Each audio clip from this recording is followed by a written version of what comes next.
many years, Daddy, played by Hanley Stafford, has been interested in chemistry. In fact, he has a small laboratory set up in the basement, and you can find him there most any evening, tinkering among his test tubes. Tonight, Daddy is at his little bench experimenting. Listen. Mm-hmm. Well, there it is. Yes, sir, there it is. I have to say it, I'm really proud of myself. Hello, Daddy. Oh, hello, Snooks.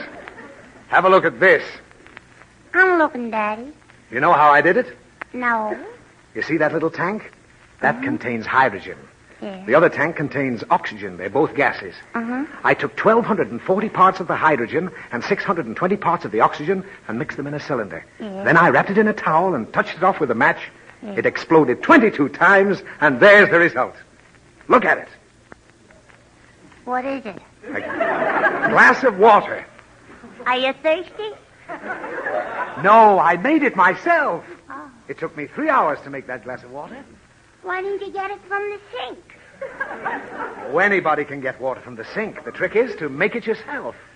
Why? Why? What would this world be today if everybody were satisfied to get water from the sink? I don't know. What would we do if it weren't for great chemists and physicists like Paracelsus, Archimedes, Newton, and Millikan? What would we be doing? Getting water from the sink? No. Look, they were men of science. Newton was the first man to discover the law of gravity. Is it like gravy? It's a natural law that has to do with things falling down. If you throw a piece of chewing gum up in the air, what happens? It sticks to the ceiling. I'm talking about outside where there's no ceiling. I want some chewing gum, Daddy. Never mind that. I'm trying to explain gravity. Newton discovered that all things have a tendency of attraction to the center of the earth. Everything must fall down. Like pants? Yes, pants too. And Newton proved that was true. Didn't he have no suspenders? Yes, he had suspenders. Look at Millikan. Where? He's a physicist. He worked for years and years building a very complicated machine that weighed 2 tons. To keep his pants up? No, to split the atom. And he finally achieved his goal. I suppose you know what he got when he split the atom? Eve. He got the Nobel Prize. Why? Because of his wonderful achievement. An atom is the smallest particle of matter known to man. In fact, it's so small you can't see it. How do you know it's there? Oh, I know, all right. How? Because I've studied all about it. Even when I went to college. My first 3 years, I took dietetics and medicine. Do you feel better now, Daddy? I feel fine. Run along and let me work. What are you going to do? I'm conducting a little experiment, and I don't want you to bother me. I won't do nothing, Daddy. All right. Look, I'll show you how I make steam without any fire. Can you make ice cream soda? I'm a chemist, not a soda jerker. Why? Do you wish to observe this experiment or not? Observe.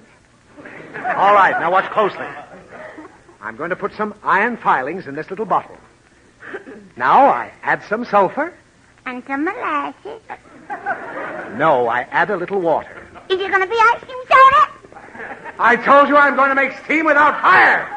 Now look at the bottle. Watch what happens. It's smoking, Daddy. There.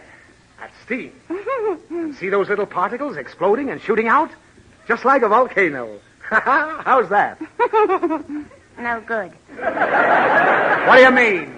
I made steam without fire. That's caused by spontaneous combustion. Spontaneous combustion? Now, that's close enough. I just wanted to show you how steam is made. Oh, it's just like the kettle. That's right. And you know why steam comes out of the kettle? Mm-hmm. Why? So Mommy can open your letters. Oh, she does, eh? Yeah. Well, what does she think she'll find out? You know. I don't know anything. And what are you making yourself so wise about? I don't know. Well, stop it. Might as well be living with a couple of policemen. Nothing. Go away and let me work. Can't call my soul my own. What's in this bottle, Daddy? Huh? What's in this bottle? Oh, it's a new kind of poison. I've been working on it a long time.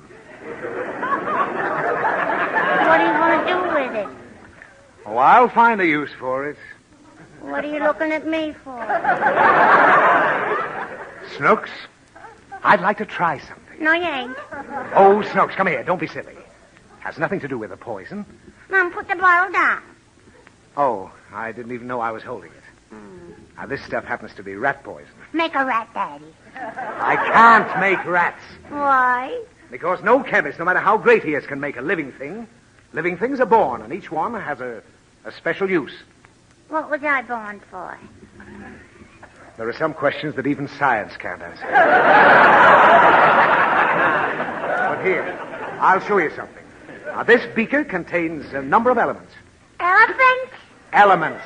Oh. They're really basic salts. Potassium, magnesium, carbon, sulfur, and stuff like that. Looks awful, don't it? Snooks, in that beaker there is a man. Huh? Startling, isn't it? Yeah. There's everything in that beaker that goes to make a man. But of course, you can't see him. Is he the little man who wasn't there? Don't be facetious. Now you can see how wonderful chemistry really is. You can take a human being and break him down into 98 cents worth of chemicals. How do you know? I just did it. Look at that beaker. There's a man in there? A complete one.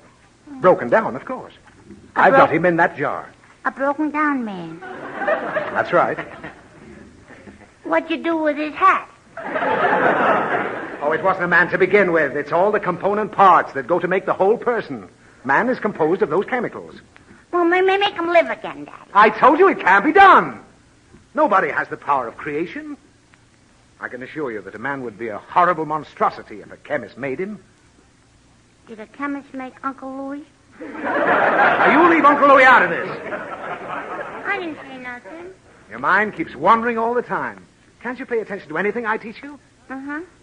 All right. Now, what's in that jar? Uncle Louis. Well, yes, in effect, but it might be anybody. Now I'm going to show you what you can do by using some of the same chemicals and mixing them with others. You make Aunt Sophie. Now, here's what I make. Now, what is it? A firecracker. Right. Shoot it off, Daddy. I will in a minute. But I want you to understand that this is not the same as an ordinary firecracker. This is perfectly safe and harmless. Did you make it? Yes. And I intend to make all the fireworks you'll shoot off on the 4th of July. Why?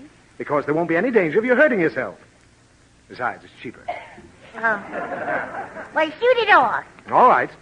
Now, you hold it and I'll light it. No, I'm afraid to hold it. Oh, don't be afraid. I've worked on this thing for months. I know it's perfectly harmless. Then you hold it and I'll light it. Okay. Look, just to show you how safe it is, I'll hold it between my teeth. Uh-huh. Ah. Now, go on. Light it. All right.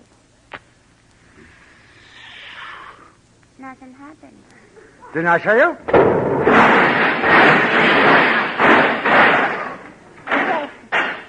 Safe, ain't it, Daddy? Oh. Are you hurt? No. I was going to have that tooth pulled anyway. Come on, let's get out.